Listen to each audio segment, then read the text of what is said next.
எல்லாருக்கும் வணக்கம். வண்டிக்கு கிளம்பியாச்சு. இதுதான் அணக்கரை பாலத்தை கிராஸ் பண்ணுறோம். இங்கேருந்து விழுப்புரம் போயிட்டு விழுப்புரத்துலேருந்து ராணிப்பேட்டை வண்டிக்கு வந்தாச்சு. வந்துட்டு எல்லாத்தையும் ரெடி பண்ணி வண்டி கழுவி நிறுத்த போகிறோம். ஏன்னா முத வண்டி எடுக்கிறோம் இந்த சீசனுக்கு. அதனால் கழுவிட்டு வண்டி எடுத்துகிட்டு போகலான்ட்டு அப்படியே லைட்டாக பேனட்டு இதெல்லாம் வாஷ் பண்ணிகிட்ருப்போம்.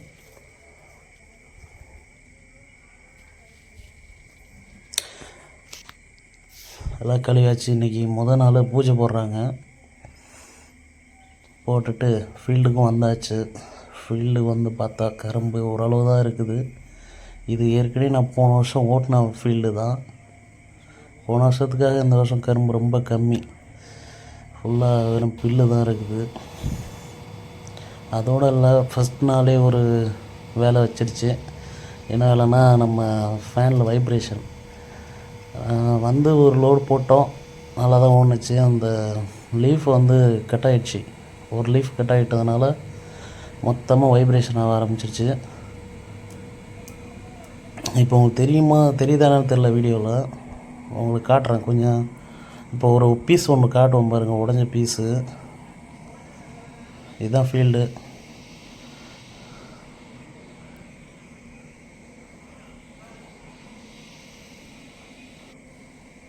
இந்த பீஸ் தான் உடஞ்சது.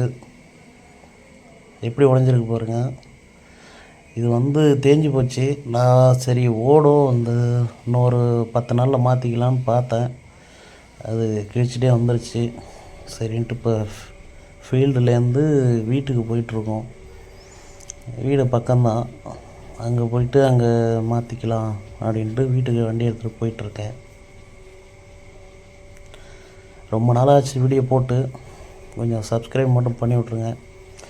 நமது 1000 சப்ஸ்கிரைப் வர்றதுக்கு இன்னும் ஒரு 60 பேர் இருக்காங்கன்னு நினைக்கிறேன்.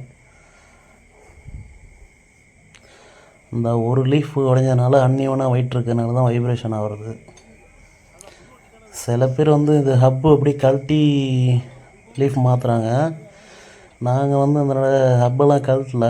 இந்த கீழே உள்ள அந்த பவுலை மட்டும் கழட்டிட்டு உள்ள ஒரு 13 சைஸ் மேலே ஒரு கோன் மாரி இருக்கும். அதுக்கு ஒரு 13 சைஸ் போல்ட்டு போட்டிருப்பாங்க.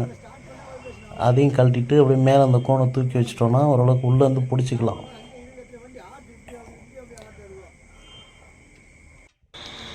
இதில் வந்து பார்த்திங்கன்னா 18 நட்டு தான் கொடுத்துருக்காங்க மேலே பிடிக்கிறது.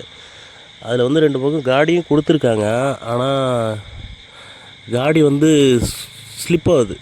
அநேகமாக 19 சைஸ் நெட்டு கொடுத்தாங்கன்னா எனக்கு தெரிஞ்சு கரெக்டாக இருக்கும்னு நினைக்கிறேன். இல்லை அப்படின்னா அடுத்த நாள் நான் கழட்டி மாட்டும்போது 19 நான் போட்டு பார்க்குறேன். எப்படி இருக்குன்னா கூட நான் சொல்கிறேங்க. புது லீஃபும் வந்துருச்சு. வந்து தான் பிரிச்சுக்கிட்டு இருக்கோம்.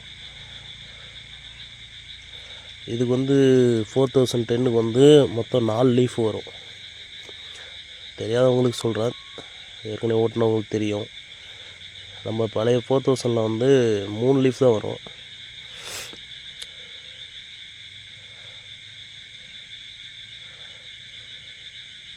இப்போ தான் முதல் லீஃப் வந்து மாற்றிக்கிட்டு இருக்கோம். தெரியுதுன்னு நினைக்கிறேன். நான் பிடிக்கிறேன் பாருங்கள். கீழே ஒரு ஆள் போட்டு ரேச்சட் போட்டு கழட்டணும், மேலே ஒரு ஆள் பிடிக்கணும். ஸ்லிப்பாகாமல் கழட்டி மாட்டிட்டா அது கொஞ்சம் ஈஸி. ஸ்லிப் ஆகிடுச்சுன்னா ரொம்ப கஷ்டம். வெல்டு வச்சு அந்த மாதிரி தான் எடுக்கணும்.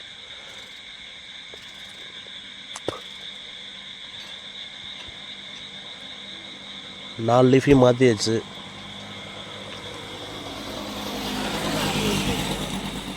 நாலும் புது லீஃபு. இப்போது போட்டு பார்க்குறோம். வைப்ரேஷன் எதுவும் இல்லை. ஏன்னா எல்லாம் பூஸ் போட்டதுனால எல்லாம் ஒயிட் எல்லாம் ஈவனாக இருக்குது. இதுதான் வந்து இந்த உடஞ்ச லீஃபு. ஓகேங்க, நம்ம சேனலை சப்ஸ்கிரைப் பண்ணுங்கள். அடுத்த வீடியோவில் பார்க்கலாம்.